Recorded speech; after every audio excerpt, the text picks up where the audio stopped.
सभी दर्शकों को हमारा प्यार भरा नमस्कार। आज हम बात करेंगे संस्कृत विषय के अंतर्गत आने वाले शब्द रूप और धातु रूप के बारे में।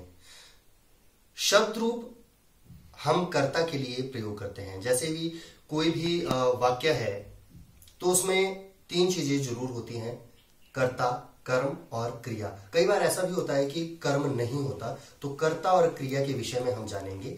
कर्ता अर्थात जो किसी काम को करे। जैसे वाक्य है राम घर जाता है, तो इस वाक्य में जो राम है वो क्रिया कर रहा है। कौन सी क्रिया कर रहा है? गमन क्रिया कर रहा है, वो घर जा रहा है, तो इसमें क्रिया हो गई जाना। ठीक है। राम दूध पीता है, तो इसमें कौन सी क्रिया हो गई? पीना, मतलब वो दूध पी रहा है। राम चल रहा है, तो कौन सी क्रिया हो गई? चलना। इस तरह से अलग अलग क्रियाओं के लिए हम अलग अलग धातु रूप का प्रयोग करते हैं और कर्ता के लिए हम शब्द रूप का प्रयोग करते हैं।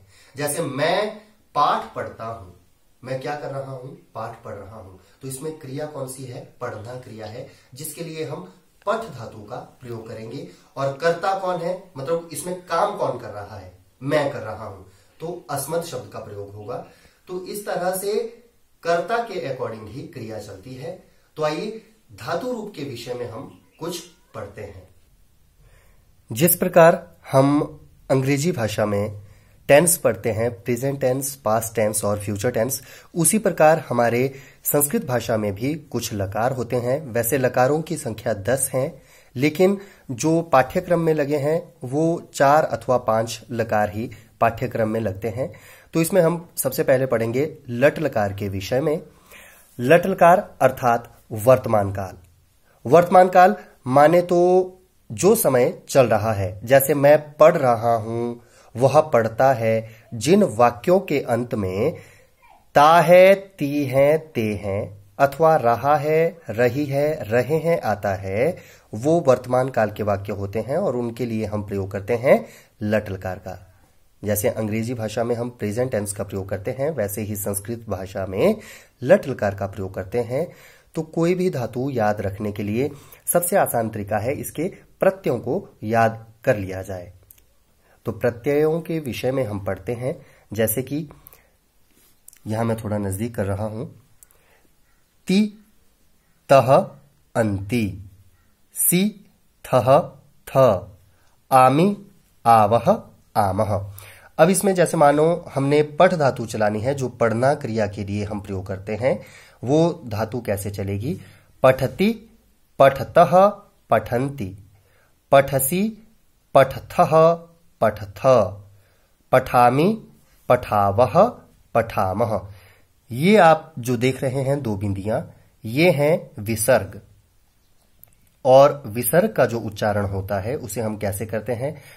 मानो यहां विसर्ग नहीं होती तो हम इसे बोलते पठाव, लेकिन यहां विसर्ग है तो हम इसे उच्चारण इस तरह से करेंगे पठावह। और एक बात का ध्यान रखना बहुत जरूरी है, संस्कृत में 3 वचन होते हैं। एक वचन माने जब कर्ता या वस्तु एक होगी, द्विवचन मानो 2 वस्तुएं अथवा 2 कर्ता, और बहुवचन का अर्थ है जब 2 से ज्यादा संख्या हो। और संस्कृत में 3 प्रकार के पुरुष हैं, प्रथम पुरुष, मध्यम पुरुष, उत्तम पुरुष। तो आज हम केवल इतना ही पढ़ेंगे कि ये जो प्रत्यय हैं इनसे पीछे आप धातु लगा दीजिए। और किसी भी धातु को याद करने के लिए यदि आप प्रत्यय याद करते हैं तो आपको धातु याद करने के लिए, स्मरण करने के लिए बहुत ही आसानी रहेगी। ति, तह, अंति, सी, थह, थ, आमी, आवह, आमह। अब धातु का उच्चारण करते हैं। पठति, पठतः, पठन्ति, पठसि, पठथः, पठथ, पठामि, पठावह, पठामह। ये लट लकार अर्थात वर्तमान काल का है।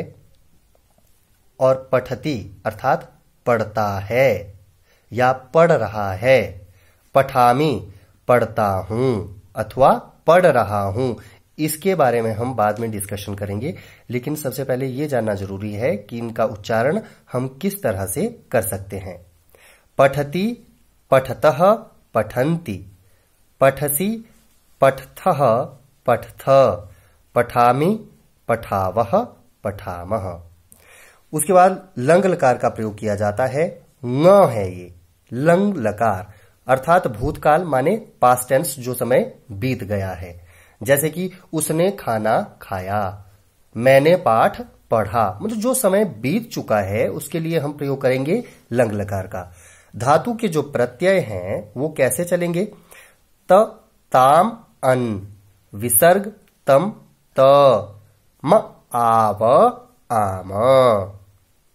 इसमें एक बात ध्यान देने योग्य है कि प्रथम पुरुष के एक वचन में भी अपठ्ठत रूप बनता है और मध्यम पुरुष के बहुवचन में भी अपठ्ठत रूप बनता है, लेकिन अंतर इनमें क्या है कि प्रथम पुरुष का एक वचन जो है वहां त हलंत होगा। हलंत, ये देखिए त के नीचे हल्का सा यहां निशान लगा है, इसे हम हलंत कहते हैं और हलंत का अर्थ होता है आधा वर्ण। लेकिन जो मध्यम पुरुष का बहुवचन है वहां पूरा है। ठीक है, तो इसे हम किस तरह से पढ़ेंगे? अपठ्ठत, अपठताम, अपठ्ठन, अपठ्ठः, अपठ्तम, अपठ्त, अपठ्ठम, अपठ्ठाव, अपठ्ठाम। देखिए अपठ्ठाम, म के अंत में अ है, अ की ध्वनि है, म पूरा है, आधा नहीं है, इसलिए हम इस तरह से उच्चारण कर रहे हैं। लेकिन यहां अपठ्ठम, म आधा है, हलंत है, इसलिए इसका उच्चारण अपठ्ठम।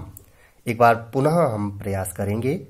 अपठ्ठत, अपठ्ताम, अपठ्ठन, अपठ्ठः, अपठ्तम, अपठ्त, अपठ्ठम, अपठ्ठाव, अपठ्ठाम। अर्थात अपठ्ठत, उसने पाठ पढ़ा, सह पाठम अपठ्ठत, मैंने पाठ पढ़ा, अहम पाठम अपठ्ठम। ठीक है, तो इस तरह से इसका उच्चारण किया जाएगा। लंग लकार माने भूतकाल और लट लकार माने वर्तमान काल। तो सबसे पहले आपको ये प्रत्यय याद करने हैं। ती, तह, अंति। ये देखिए अंति किस तरह से लिखा है, ती, तह, अंति।